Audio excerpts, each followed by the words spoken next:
ये एक बहुत पुराने जमाने की बात है। एक शिकारी था, पर ये शिकारी बाकी शिकारी के तरह का नहीं था। उसने अपने जिंदगी में किसी जानवर को नहीं मारा। बस उसके पास एक जाल था और एक बांसुरी थी। उस बांसुरी से बहुत सुरीली बांसुरी बजाता था। वो रोजाना जंगल जाता और जाल बिछा देता। कुछ दूरी के ऊपर जाके वो बांसुरी बजाने लगता था। उसके बांसुरी का धुन सुनकर दूर दूर से परिंदे आते थे। कोई परिंदा उसके जाल के पास आता और रस्सी खींच के उसको पकड़ लेता, मगर परिंदों को नुकसान नहीं पहुंचाता था। उसको दाना खिलाता, उसको पानी पिलाता, उसकी प्यारी प्यारी आवाज सुनता था। अगर उसको पैसे की जरूरत पड़ती तो वो 2-3 परिंदे बेच लेता था। उस शिकारी का एक बेटा था, बेहजाद। बेहजाद तो बहुत छोटा था। उसका पिता बीमार पड़ गया और उनका इंतकाल हो गया। बेहजाद और उनके मम्मी के पास थोड़े बहुत पैसे थे, वो भी जल्दी खत्म हो गए। घर में कुछ खाने को ही नहीं रहा। जिंदगी बहुत मुश्किल में पड़ गई। बेहजाद भले उम्र में छोटा था, लेकिन हिम्मत और सब्र में बहुत बड़ा था। घर में मम्मी का हाथ बटा था और सब्र मिलते ही वो जंगल में चला जाता था। वही जंगल, उसका अबू उस जंगल में परिंदे पकड़ता था। एक दिन बेहजाद ने अपने मम्मी से कहा, मम्मी अब मैं बच्चा नहीं रहा, अब मैं 15 साल का हो गया हूँ। अब्बू के बाद अपने बहुत मेहनत की है, आप उनका जाल और उनकी बांसुरी मुझे दे दीजिए। कल से मैं जंगल जाके मैं भी उसकी तरह परिंदे पकड़ूंगा। उसके माँ को पता था बेहजाद तो बहादुर है और उस जंगल का हर कोना उसको मालूम है। और माँ ने उसको बांसुरी और जाल उसको सौंप दी और बेहजाद जाल लेके जंगल की तरफ चला गया। उसको ना किसी का डर और ना किसी की चिंता कि रास्ता भूल जाएगा, क्योंकि हर रास्ता, जंगल और पेड़, किसी की आवाज का भी वो जानता था। वो घने जंगल की तरफ चला गया और बांसुरी बजाने लगा। दिन भर इंतजार करता रहा, पर एक भी परिंदा उसके पास नहीं आया। फिर अंधेरा होने लगा। वो जाल उठा के वो घर के तरफ खाली हाथ आने लगा। उनकी अम्मी जानती थी कि ऐसा ही होगा। परिंदे पकड़ना इतना आसान नहीं था कि पहले ही दिन में कोई ऐसा हुनर सीख जाए। और बेहजाद को उसके माँ ने सिखाया, बेटे पहले ही दिन में परिंदे पकड़ने में तुम्हारा अबू भी माहिर नहीं था। ये काम सीखने में बहुत सब्र लगता है। मगर बेहजाद हार मानने वाले से नहीं था। वो हिम्मत के साथ वो काम जारी रखा। वो रोज जंगल जाता, कोशिश करता, गलती करता और फिर सीखता। और धीरे धीरे खूबसूरत धुन बजाने वो सीख लिया। उसको ये भी समझ में आया खुद को परिंदों से कैसा छुपना है और हिले डुले बहुत देर से कैसे शांत रहना है। और मेहनत रंग लाने लगी और परिंदे उसके जाल में फंसने लगे। एक दिन उसके जाल में ऐसा परिंदा फंसा और कभी भी उसने ऐसा परिंदा कभी भी नहीं देखा था। उनके पंखों में 7 रंग चमकते थे कि इंद्रधनुष को पंख मिल गए हो। बेहजाद खूब खुश हुआ और परिंदों को लेकर घर में आया। उस पक्षी को सुंदर पिंजरे में रख दिया। अगली सुबह उठा तो वो हैरान हो गया। उस परिंदे ने एक अंडा दिया था। वो अंडा भी 7 रंग वाला था, बिल्कुल उसकी तरह अद्भुत और चमत्कार। बेहजाद ने सोचा, इस अंडे को बाजार में बेचना चाहिए, इसके कुछ पैसे मिल जाएंगे, वो घर के काम में आ सकते हैं। वो अंडा लेकर बाजार में पहुंचा तो उसकी झलक एक दुकानदार ने देख ली। ये दुकानदार बहुत चालाक और लालची था। उनका काम इस था गरीबों से लूटना और कम दाम में लेना और बड़े दाम में उधर बेच देना। बेहजाद के हाथ में एक रंगीन अंडा देखते ही उसने आवाज लगाई, ये लड़के सुनो कि तुम एक अंडा बेच रहे हो, मैं उसे खरीदना चाहता हूँ। मगर बेहजाद जानता था कि ये दुकानदार भरोसे के लायक भी नहीं है। बेहजाद ने दुकानदार की हंसी और चालाकी देख के बेहजाद ने कहा, हाँ ये अंडा 10 रुपए का है। कि उसे हैरानी तब हुई कि दुकानदार ने बिना पूछे उसको 10 रुपए दे दिए और अंडा उसने खरीद लिया। बेहजाद ने उस पैसों से बाजार से कुछ जरूरी सामान खरीदा और घर में लौट गया। सुबह उठकर उस पिंजरे के पास गया और परिंदे को देखा। फिर नया रंगीला अंडा दे चुका था। बेहजाद ने वो अंडा उसी दुकानदार को बेच दिया। धीरे धीरे ऐसा ही चलता रहा और परिंदा ऐसा ही अंडा देता रहा। बेहजाद उसको बेचकर घर का खर्चा चलाने लगा और माँ बेटी की जिंदगी बहुत आसान होने लगी और वो सुकून से जीने लगे थे। एक दिन बेहजाद के मन में एक ख्याल आया, लेकिन ये अंडा लेकर चालाक दुकानदार करता क्या है? कहीं इस अंडे को लेकर बड़े दाम में तो नहीं बेचता? ये सोचकर एक दिन उसने पीछा उसका किया। बेहजाद ने देखा ये अंडा लेकर दुकानदार महल में जा रहा है। वो दुकानदार महल में तो घुस गया और थोड़ी देर के बाद खाली वापस हाथ आया। वो बेहजाद समझ गया कि ये दुकानदार अंडे बादशाह को बेचता है और बहुत बड़ा मुनाफा कमाता है। और बेहजाद ने ठान लिया कि खुद जाके वो बादशाह को अपने अंडे बेचेगा।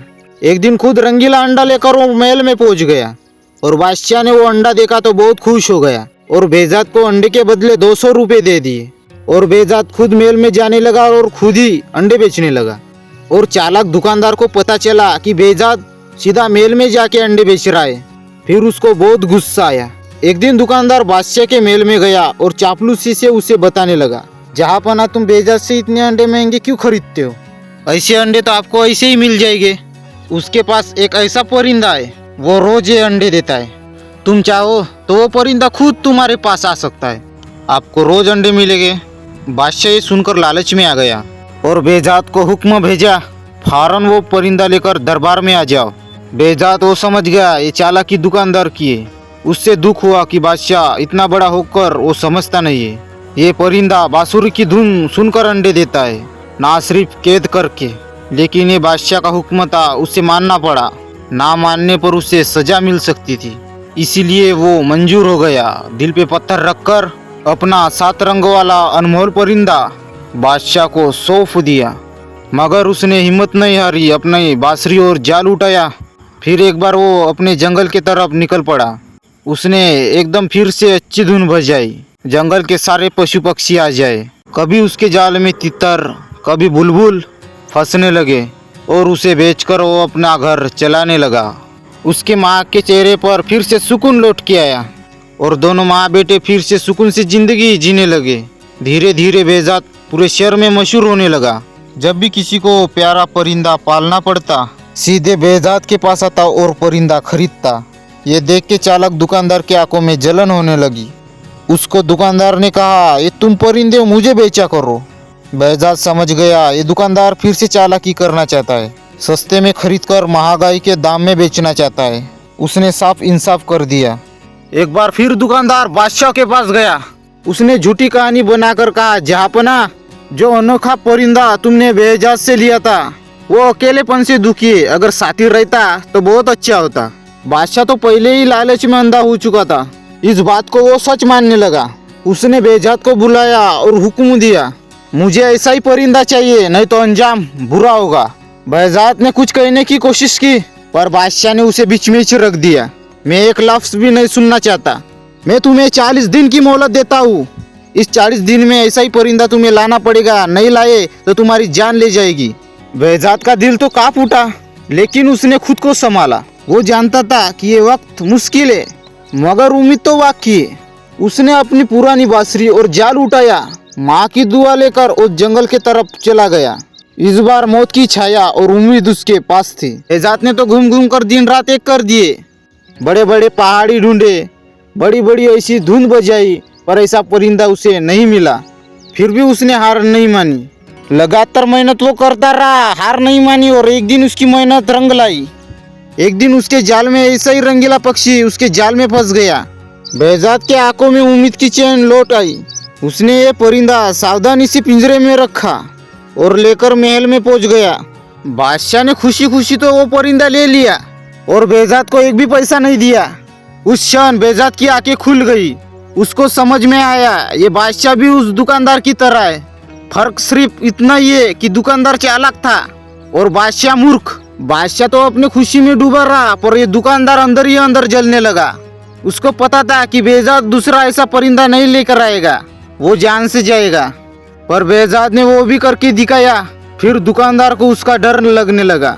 उसको पता था कि बेजात बहादुर और मेहनती लड़का है, पर बहुत अक्लमंद भी है। पर उसे मौका मिला तो वो जरूर कोई ऐसा कदम उठाएगा वो कि दुकानदार की चाल करना बंद हो जाएगा। उसी डर से फिर से उसने एक साजिश चली। वो सीधा बादशाह के पास पहुंचा। जहाँ पना आपको शायद मालूम नहीं, ये अजीबी गरीब परिंदे दरअसल एक फूल से जिंदा रहते। वो फूल है समन का फूल। मैंने बुजुर्ग इंसान से सुना है, साल में तो एक बार वो परिंदे इस फूल को सूंघते, नहीं तो ये मर जाते। बादशाह ने हैरत से पूछा, और ये समन का फूल कहाँ उगता है? ये दुकानदार ने तो चालाकी से जवाब दिया, ये सिर्फ काले देव के बाग में उगता है। लेकिन तो वहाँ जाना नामुमकिन है। वो काला देव किसी को बाग में घुसने देता है, ना अंदर घुसने वाला बाहर आ सकता है। बादशाह ने कुछ पल सोचा। उसने वही किया कि वो दुकानदार चाहता था। उसने बेजात को बुलाया और उसको कहा, मेरे परिंदे तो मर जाएंगे कि उसको समन का फूल नहीं मिला तो। मैं तुम्हें हुक्म देता हूँ कि तुम जल्दी जाकर वो काले देव के बगीचे में वो समन का फूल लेकर आओ। इस बार तो परिंदे तो मरेंगे, पर तुम भी नहीं बचोगे। और बेजात एक खतरनाक रास्ते में फिर से फंस गया, जहाँ से लौटना हरगिज की बस की बात नहीं थी। बेजात ने बादशाह के सामने खड़े होकर कहा, बादशाह सलामत, आपको तो ये मैंने परिंदा तुम्हें दे दिया, वो तो मेरे लिए सब कुछ था, और आपने कहा उसका साथी लाओ, मैंने लाके दे दिया। अब तो मुझे ऐसा हुक्म आपने दे दिया है, ये अजीब और नासमझी भरा है। मुझे तो ये भी पता नहीं कि काले देव का बाग है तो है कहाँ।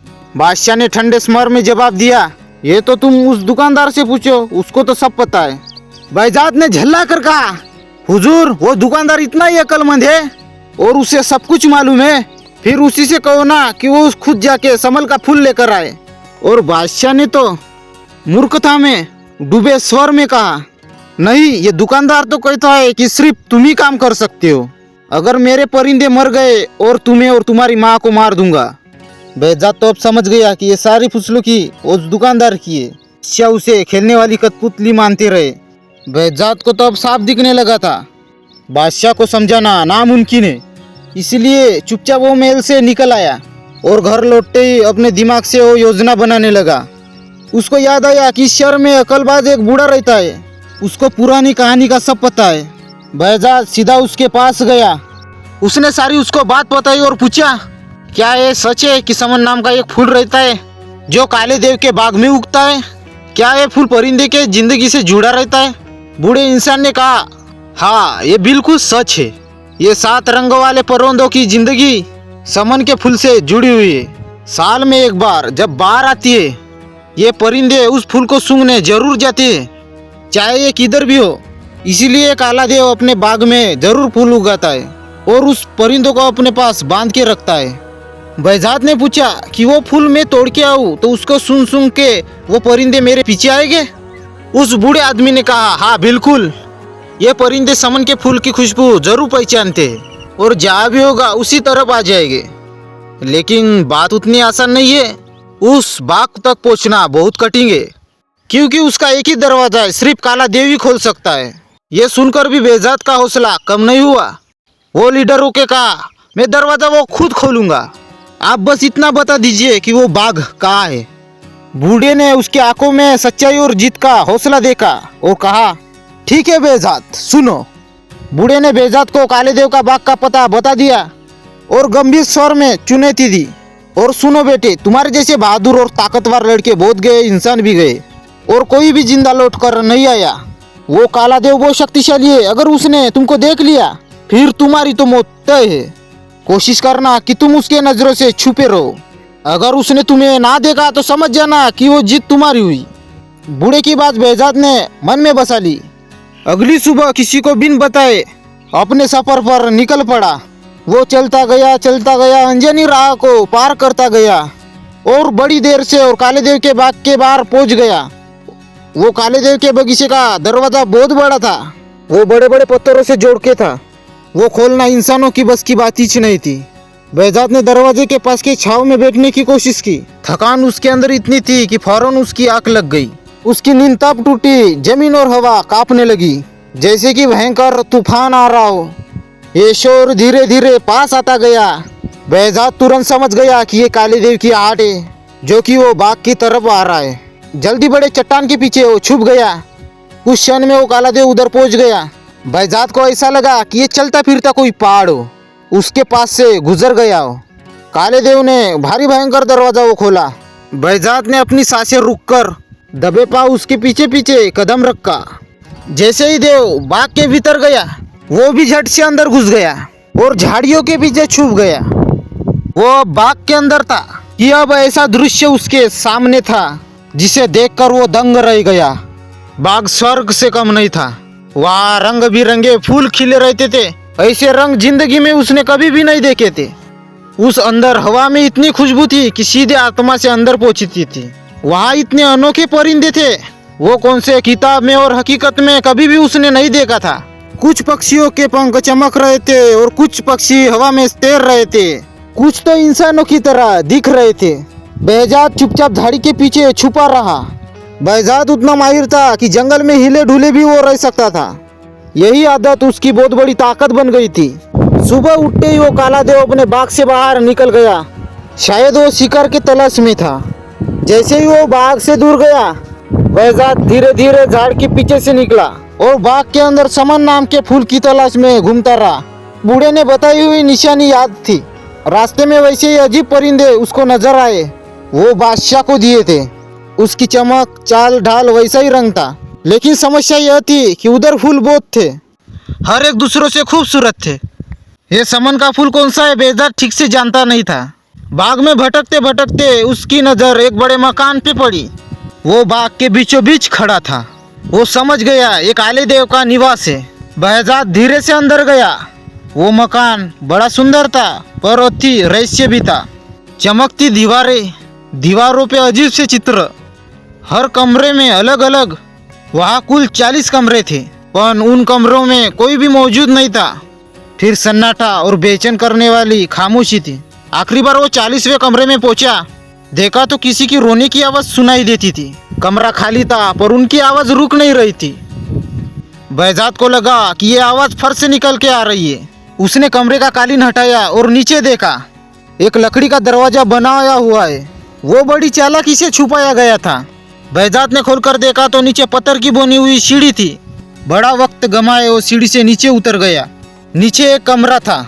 जैसा जैसा वो नीचे उतरता रहा, रोने की आवाज़ ज़्यादा ही आ रही थी। सीढ़ी से वो उतरता गया और एकदम से आवाज़ उसकी साफ आने लगी। उसको दिखा कि एक लड़की हवा में झूम रही है। उसके लंबे बाल ऊपर बांधे हुए थे। उसका चेहरा आंसुओं से भीगा हुआ था। वो दर्द के मारे रो रही थी। बेजाद को देखकर वो चौंक गई और घबरा गई, और घबराती बोली, ए लड़के, तुम इधर कैसे आए? तुम कौन हो? जल्दी यहाँ से निकल जाओ, अगर काला देव आया तो तुम्हारे टुकड़े टुकड़े कर देगा। और बेजाद ने कहा, तुम फिक्र मत करो, वो काला देव बाग से बाहर निकल गया है। पहले तुम बताओ तुम कौन हो? लड़की के आंखों में पीड़ा और थकावट थी। मेरा नाम चंदा है। वो खड़ूस देव मेरे को कई साल पहले जबरदस्ती उठा के लाया था। तब से मैं अंधेरी इस कैद में हूँ। ना दिन दिखा, ना रात दिखा, ना सूरज, सिर्फ अंधेरा अंधेरा, सिर्फ सन्नाटा और तनाई।